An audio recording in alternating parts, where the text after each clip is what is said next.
Hi everyone, today we will talk about how to fix or how to solve Facebook login error. To know how to fix or how to solve Facebook login error, you should just go to settings like this where you click.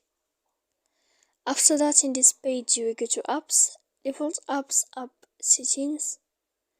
When you will see this list, you will go down to find the application of Facebook and you will enter. Then in this page you will go to click for stop. When you will end this, you will enter to storage. After that, we click clear cache.